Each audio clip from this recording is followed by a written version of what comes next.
Hi, my name is Margot Webster. I'm 26 years old. I'm from France and I'm applying to the MSc MARRES in the Science and Society track. After completing my bachelor's in neuroscience, where I learned many skills that I still use to this day, my passion for marine life led me to Indonesia, where the incredible diversity and beauty of the underwater world convinced me to start a career in scuba diving. As a dive instructor, it's been my absolute privilege to teach people to love the ocean as much as I do and to work alongside local guides and fishermen.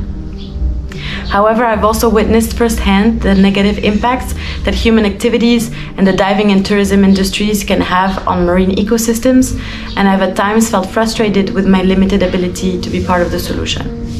In parallel, during the pandemic, I grew my awareness and knowledge of marine-related issues, mostly by completing online courses, listening to podcasts, and following conservation NGOs. When the borders reopened, I flew to Honduras to complete a 2-month internship with the Whale Shark and Oceanic Research Center.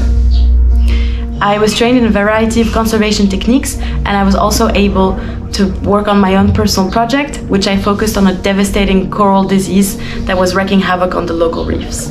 From analyzing my own coral monitoring data and reviewing scientific literature to working with different NGOs and stakeholders to implement solutions, and actually being in the water and conducting antibiotic treatment dives, I felt that for the first time I could use all of my scientific, diving and social skills and put them to use on a very important project for the future health of the very ecosystems that I wish to devote my career to.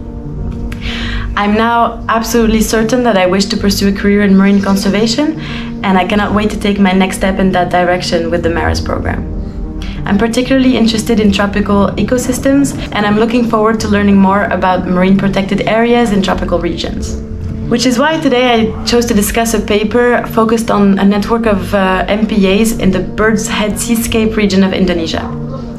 This area in the Coral Triangle is one of the most biodiverse environments on Earth, encompassing coral reefs, mangroves, and seagrasses.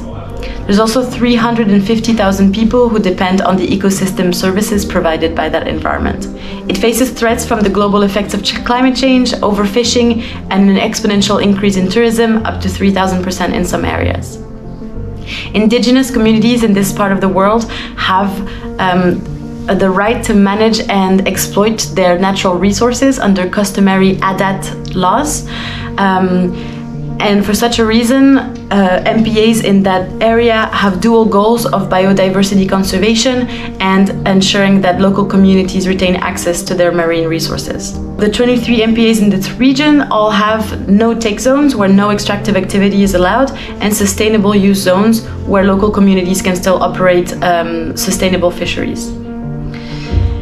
The study found that overall the BHS network of MPAs is a success, with local communities involved in the management and creation of MPAs and retaining access to their marine resources, more and more critical habitat under protection, and ecological measures of fish biomass and hard coral cover are stable or increasing.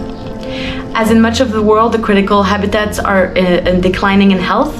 Maintaining stability in these ecosystems should be viewed as a success.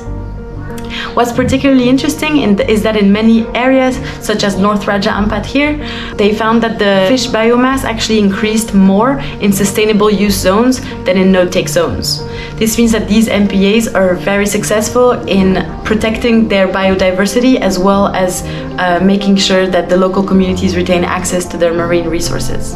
I look forward to discussing these ideas and learning about many more with the MARRES team.